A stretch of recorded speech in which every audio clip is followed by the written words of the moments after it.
kabar nih, Pak Hasan? Dokter, Iya, serius amat bacanya. lagi rame. Lagi rame ya. Nanti agak siangan mungkin ada teman aku mau datang ke sini karena dia sedang hamil dan sedang memeriksa kehamilannya, nggak jauh, rumah sakitnya nggak jauh dari kafe ini. Terus ya gitu bilang, ya besok aku mau mampir ya gitu ke kafe saya, ntar kita ngobrol-ngobrol ya. Iya. Tapi sebelum itu nyapa pemirsa dulu. Kasihan pemirsa udah pada nungguin. Halo pemirsa, senang rasanya saya Yulia Rahman Aditya kembali menyapa Anda di program Kesehatan dari Poliklinik GR Setra dan Laboratorium Avicenna di acara Cafe Sehat, tempat berkumpul orang mencari solusi kesehatan. Dan pada hari ini kita mempunyai tema tentang kanker hati. Dan saya seperti biasa akan ditemani oleh Bapak Insinyur Hasan Harahap, pimpinan GR Setra dan pengembang formula medis Persia yang diprakarsai dari Ibnu Sina dari bukunya yang berjudul Al-Qanun fi At-Tibbs. Dan juga ada Dr. Niko selaku dokter dan pengembang divisi 2 medis konvensional barat Poliklinik GR Setra dan Laboratorium Avicenna. Nah, tadi aku sudah menyapa pemirsa, nanti kita akan ngobrol-ngobrol tentang kanker hati ya. Nah, sebelum itu mau minum apa nih? Ntar dulu ah. Kok mau nanya dulu nih? Boleh ya? Aduh, mau nanya. Harusnya aku yang nanya. Kok ini tiba-tiba dokter yang mau nanya sama aku? Aku mau nanya dulu. Abis hari ini aku lihat iya nggak semangat deh, kurang semangat gitu. Ah, dokter, enggak kata siapa? Iya, kenapa Nah, sekarang sih? balik ya yang nanya loh. Ini dokter apa paranormal ya? Aku juga bisa baca aura nih, wah. Masa sih rasanya semangat-semangat aja? Ini kayaknya pancaran mukanya tuh kurang celing gitu. Iya ya, hari Pak Hasan ini, gitu ya? gitu. Nggak seger ya? Enggak sih, cuma tadi pas waktu kasih tahu sama pemirsa bahwa hari ini adalah temanya tentang kanker hati, Iya keinget waktu beberapa tahun yang lalu, papanya Iya juga mengidap kanker hati sampai tutup usianya gitu loh. Jadi tadi agak kepikiran gitu pas bilang ngasih tau pemirsa kanker hati, aduh pengen nangis, sedih, inget papa Kok gitu. bisa kena kanker hati, Papa? Ceritanya gimana sih? Papa sih waktu itu mungkin udah lama ya sakitnya, cuma belum ketahuan karena papa kan workaholic dan saat mudanya alkoholik gitu. Jadi pada saat itu mungkin kecapean atau gimana, cuma ya itu kalau setiap kali sakit ya bilang periksa ke dokter, nggak mau, enggak lah ini paling demam biasa.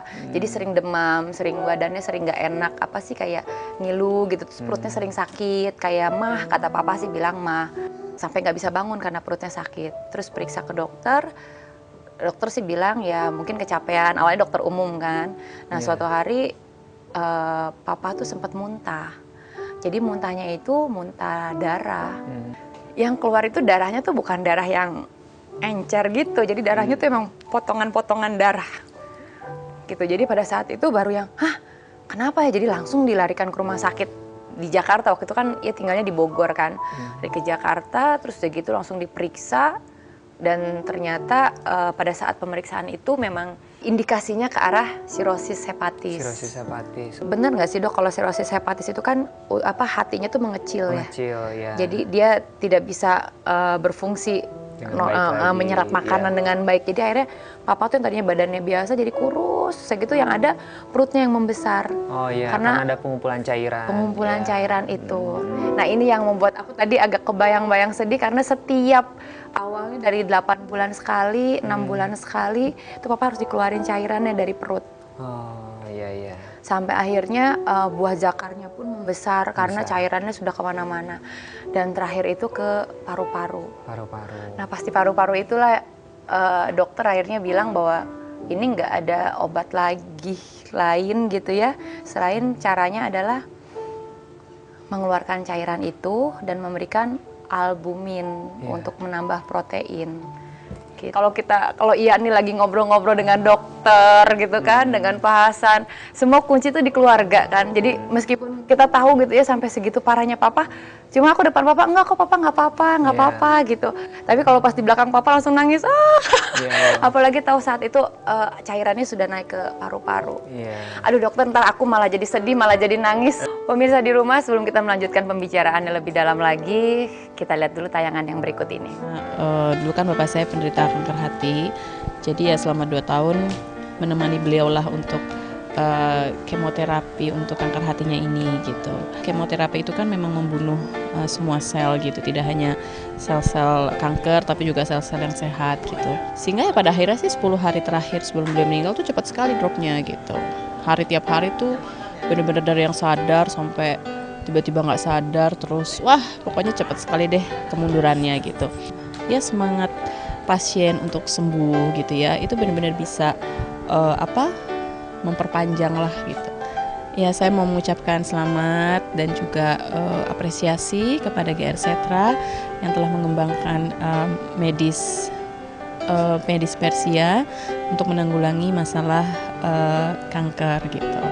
Mudah-mudahan itu tadi bisa terus dikembangkan lagi ilmu pengetahuan yang sudah ada sehingga benar-benar dapat membantu para penderita kanker. Laboratorium Klinik Avicenna merupakan salah satu divisi dari 3 divisi yang ada di GR Setra. Pemeriksaan laboratorium merupakan pemeriksaan yang dapat digunakan untuk menegakkan diagnosa dan untuk mengetahui kemajuan pengobatan seorang pasien. Misalnya pada kasus keganasan hepar atau hati, maka dapat dilakukan pemeriksaan penanda tumor yang sesuai untuk kelainan pada pasien tersebut. Di samping itu juga dapat dilakukan pemeriksaan hematologi, kimia darah maupun pemeriksaan urin. Laboratorium Klinik Avicenna melayani pemeriksaan dari seluruh kalangan, baik dari pasien GR Setra Divisi Medis Timur dan Barat, rujukan dokter lainnya maupun masyarakat umum yang membutuhkan pemeriksaan laboratorium. Saya Dr. Susanti, spesialis patologi klinik. Dokter, Pak Hasan, nanti kita akan lanjutin lagi ya obrolan kita tentang kanker hati. Cuma sambil nunggu teman, ya mungkin macet kali ya di jalan ya. Padahal nggak terlalu jauh juga sih dari sini tempatnya. Aku siapin minum dulu deh sekalian. Assalamualaikum. Waalaikumsalam, panjang umur. Aduh, ini lagi dia. ngomongin ya? Lagi ngomongin, betul banget. Apa kabar Teteh? Aduh, Baik. Alhamdulillah. hamil kok makin cantik Aduh, ya. masa sih? Kenalin ini Dokter Niko dari GR Setra dan ini juga Pak Hasan. Kita lagi ngobrol-ngobrol di sini, pas banget datang. Nanti kita mau nanya-nanya juga nih soalnya mati ayah. Siap, mangga atuh. Ya, Duduk yuk dulu. boleh Iya. duduk nih. Iya. Sini ya. Ya, pemirsa sambil menunggu ntar kita akan lanjutkan lagi obrolan lebih dalam lagi tentang kanker hati. Tapi jangan kemana-mana setelah yang satu ini ya.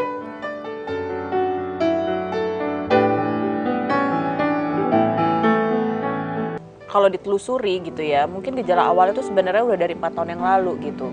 Jadi tiba-tiba mukanya miring gitu ya, face palsy gitu. Tapi yang lain-lainnya tuh baik-baik aja gitu. Jadi nggak kayak orang stroke yang terus nggak bisa ngapa-ngapain gitu.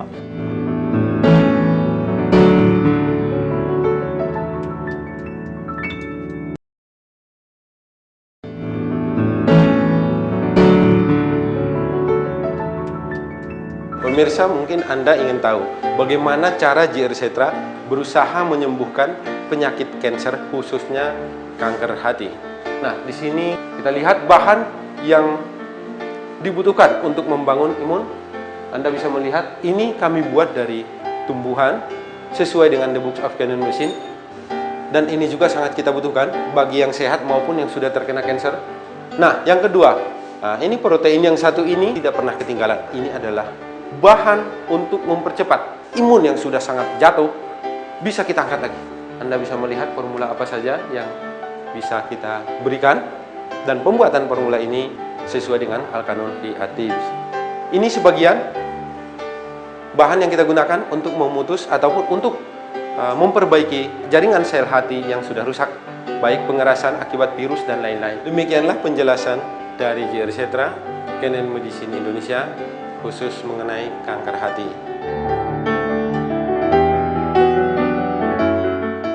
Teh, kita nih sekarang kan lagi bicara tentang kanker hati. Nah, maaf ya Teh ya, waktu itu kan sempat dengar Teteh juga almarhum papahnya Teteh juga meninggal karena kanker ya, kalau nggak salah. Iya, karena kanker. Jadi awalnya sih tahun berapa ya, 2005, itu waktu pertama kali ketahuan kanker kelenjar ludah gitu. Tapi sebelumnya kalau ditelusuri gitu ya, mungkin gejala awalnya tuh sebenarnya udah dari 4 tahun yang lalu gitu. Pada saat dia tiba-tiba tuh mukanya tuh miring kayak orang stroke gitu. Gitu loh Pak. Karena ada penekanan saraf. Kayaknya, jadi tiba-tiba mukanya miring gitu ya. face palsy gitu, tapi yang lain-lainnya tuh baik-baik aja gitu. Jadi nggak kayak orang stroke yang terus nggak bisa ngapa-ngapain gitu. Nah terus ternyata setelah 4 tahun kemudian ada benjolan, ternyata dideteksi itu kanker kelenjar ludah. Terus kita browsing kan di internet gitu. Jadi mungkin juga kita nggak terlalu aware ya dengan face palsy itu gitu. Nah ternyata tuh memang gejala awal banget dari kanker kelenjar ludah itu face palsy gitu, muka yang miring itu. Cuma kan dulu kita datangnya ke dokter syaraf gitu, Jadi nggak dibilangnya tahu. saraf ke-8 atau apa gitu. Saraf Jadi ke-7 gitu. ke-7 ya gitu. Jadi sebenarnya mungkin udah dari 4 tahun yang lalu, mungkin kalau dari awal banget dideteksi mungkin lebih penanganannya mungkin lebih cepat ya. lebih cepat gitu ya Pak ya. Ya udah akhirnya setelah diambil, diradiasi selama sebulan, 2 tahun tuh bersih gitu. 2 tahun tuh bersih dan tidak pernah ada pemunculan lagi lah di pusatnya. Tapi terus dia menyebar ke hati dan paru-paru gitu. Dan kalau kata orang Sunda juga, Bapak tuh nggak yang papayahan gitu, enggak. Jadi kayak Semangat aja. semangat aja gitu. Dan dia Iya. tuh bener-bener yang mau berikhtiar apapun gitu untuk pengobatan gitu. Oh, gitu. Jadi saya pikir sih mungkin ada bagian dari semangat hidupnya itu yang bisa membuat dia bertahan sampai 5 tahun ini gitu. Tapi sih memang pada akhirnya kayaknya yang bener-bener membuat beliau meninggal kayaknya memang hatinya itu ya, si kanker hatinya itu gitu. Oh, nah ini teh Dokter Niko ini dokter dari Poliklinik GR Setra yang yang di bidang divisi 2 ya, pengembangan medis konvensional. Nah, kalau Pak Hasan Harahap ini adalah seorang insinyur dan Pak Hasan ini mengembangkan medis Persia ya Pak ya? Ya. Medis Persia gitu, dimana Pak Hasan mempunyai formula untuk menangani cancer ya. Gitu. Nah mungkin Teteh bisa sharing juga sama Pak Iya, Hasan jadi dan baru dengar Dr. juga Niko. nih kayak mengenai medis Persia ya. Sok Karena- silahkan ngobrol, aku ambil minum ya, kasihan. Silakan. Iya karena bapak saya itu termasuk yang sangat percaya kepada pengobatan secara medis gitu. Jadi makanya beliau kemo terus dan itu dilakukannya di sini gitu ya di Indonesia di Jakarta. Ya udah akhirnya kita menyerahkan apa yang beliau paling nyaman lah untuk pengobatannya, kita hanya mensupport gitu. Tapi kalau medis Persia itu sendiri tidak perlu melalui kemo gitu-gitu ya Pak ya? Pengobatannya seperti apa sih? Saya jawab ya. Sebenarnya medis Persia ini dia medis prakarsanya dari seorang dokter Oke. yang mengembangkan ilmu medis dan justru menggabungkan Barat dan Timur gitu. Ya. Oke. yang dikenal dengan catatan sejarah buku pertama yang dinobatkan di Badan Kesehatan Dunia sebagai hukum medis. Ya. Ya, yang disebut sebagai Al-Qanon fi At-Tibbs atau The Books of Afghan Medicine. Jadi, bahwa GR Setra juga membagi divisi ini semuanya untuk memberikan yang terbaik kepada pasien. Itu inti dasarnya. Oke. Tapi kalau misalnya ada seperti bapak saya gitu ya, penderita kanker hati, kalau datang ke tempat bapak gitu ke GR Setra, seperti apa gitu terapinya gitu? Mungkin kalau sistem terapi secara medis yang diprakarsai oleh Dr. Ibnu Sina yang kita kembangkan saat ini untuk divisi 1, dalam perhitungan secara genetik pun, hati itu bukan suatu yang membawa sifat atau dia mempunyai saraf, tapi diselimuti oleh saraf pada dinding hati. Oh jadi di dinding hatinya. Ya. Di kedokteran namanya kapsula glisoni. Jadi dia diselimuti dengan selaput gitu. Ya. Nah, apakah hati itu sendiri punya inti sel DNA? Itu tidak ada dalam perhitungan sampai Dr. Ibnu Sina juga membuat perhitungan-perhitungan yang sangat-sangat luar biasa, yang sangat fantastis ya. Tapi untuk hati sendiri itu hilalnya nupusnya manusia. Dan hanya dimiliki Allah Subhanahu wa Ta'ala. Dan itu nggak bisa kita perhitungkan. Makanya itu nggak bisa kita turunkan. Hati saya seperti ini nih, saya turunkan kepada anak saya. Itu nggak bisa. Maksudnya kayak transplantasi gitu? Maksudnya secara genetik mungkin. Secara ya, Pak, genetik. ya? Penyakitnya? Karena memang kanker hati ini biasanya disebabkan oleh hepatitis B, C, Ya. dan alkoholisme gitu. Oh, jadi bukan penyakit turunan. bukan penyakit turunan. Jadi tidak akan menurun ya kalau Iya. misalnya papa kayak papanya Iya juga kan kanker hati kan. Jadi tidak akan nurun ke Iya gitu atau ke cucunya. Iya, iya. Tergantung Gitu gaya ya. hidup kita lah ya dokter ya tergantung berarti gaya ya. hidup kita. Gaya betul. hidup kita ya. Nah mungkin nanti juga Pak Hasan juga akan cerita lagi nih karena di GR Setra itu juga memberikan formula ya Ya. untuk pengobatan kanker gitu Teh. Cuma nanti sebelum Pak Hasan cerita kita break dulu ya. Oke. Pemirsa di rumah jangan kemana-mana, kita akan kembali lagi setelah yang berikut ini. Sangat jarang ya pasien itu kuat menerima vonis Anda terkena kanker, kuat gitu. Down. Apa yang terjadi? Iya. Daya imun makin menurun, asam lambung makin tinggi, emosi yang nggak stabil.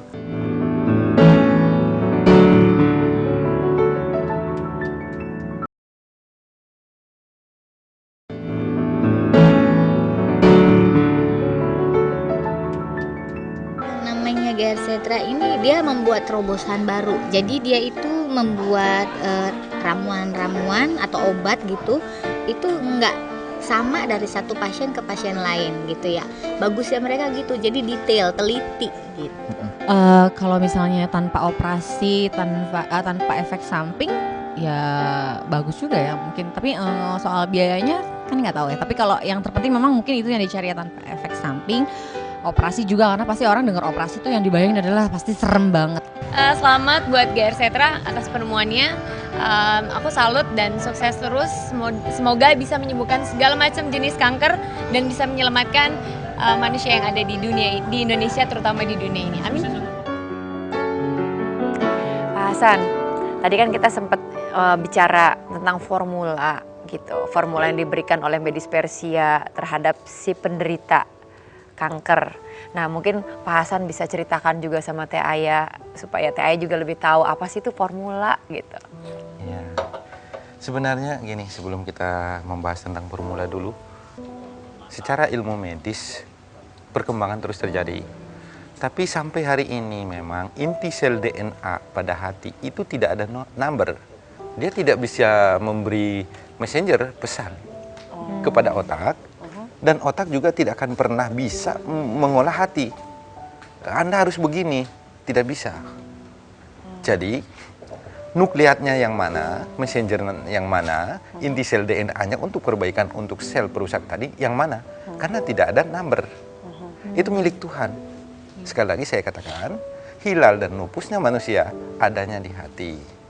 Apakah otak ini bisa memberi messenger atau menerima frekuensi perbaikan yang diberikan hati, sementara hati tidak akan pernah ada messenger kepada otak. Tolong diingat itu. Jadi kita bicara medis, tapi kita bicara apakah tubuh manusia ini bisa kita abjadkan seperti yang kita pikirkan. Hati itu nggak bisa kita miliki. Kita nggak, otak ini tidak akan bisa merubah, mengatur hati. Itu yang disebut messenger. Walaupun sifatnya asam, tapi tidak akan pernah terjadi sampai kapanpun. Dan itu rahasia yang di atas. Makanya saya kediam. Tapi kalau kelenjar ludah tadi, pada stadium sekian, saya nggak punya diagnosa dari almarhum. Mungkin itu bisa kita bahas. Apakah inti selnya nomor berapa? Memberi frekuensi sehingga metastase ke arah paru-paru. Sekali lagi, di antara sekian jenis kanker, begitu saya terima diagnosa dari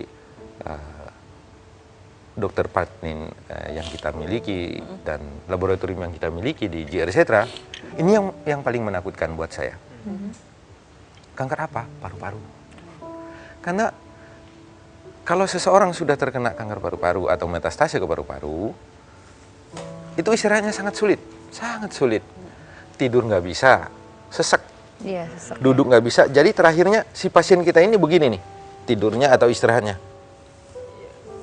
Setengah duduk, setengah begini nih. Karena nahan sakit ya, begini dia nahan sakit ya. Untuk bernapas. Oh, untuk bernafas yang rongganya itu. Cairan Cairan. juga gitu ya. Iya. Mungkin bapaknya Mbak Alia, Teh Alia, ini karena sesak nafas meninggalnya, karena kesulitan bernafas gitu. Bisa dibantu, tapi ya ruangan ICU lumayan mahal sekali ya dok ya. Itu. Ya lillahi ta'ala. Iya, betul. Udah kanker tuh dengernya udah ngeri gitu ya. Nah, Iya, jadi harus. mungkin Teteh juga mau tahu ya efek samping dari formula. Kan setiap pengobatan itu pasti ada efek sampingnya ya. Mau itu pengobatan secara konvensional barat ya nggak Teh. Terus ya gitu kalau nggak juga dari ya medis Persianya sendiri gitu.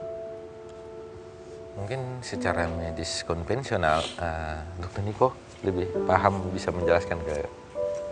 Kalau efek samping yang saya tahu sih dari kemoterapi mungkin ya. Dari kemoterapi ya hampir semua sama. Dari mulai kekeringan mukosa, rambut rontok, Dulu kulit Papa jadi juga gitu ya, hitam rambutnya gitu. rontok apa gitu. Kan sempat di kemo ya Teh. Kemo, tapi memang dia tidak terlalu berambut sih. Oh, Jadi kayaknya nggak kita kelihatan. nggak terlalu Kelihatan, mengalami iya. masalah itu. Ya sampai bisa kerusakan organ pun bisa. Gosong-gosong gitu. aja paling Iya. kan, ujung-ujung tangannya. Kayak gitu ya efek Iya, sampingnya kalau efek sampingnya. Sampai bisa kerusakan organ pun bisa gitu. Karena Iya pasti. tidak spesifik kemoterapi yang ada sekarang. Karena kan dia matiin semua kan. Matikan semua sel gitu. Tidak spesifik pada sel kanker saja. kalau dari formulanya sendiri efek sampingnya apa tuh? Jangan-jangan nih rambut saya tipis akibat kemo juga ya. Nah, itu harus cari tahu tuh Pak Hasan.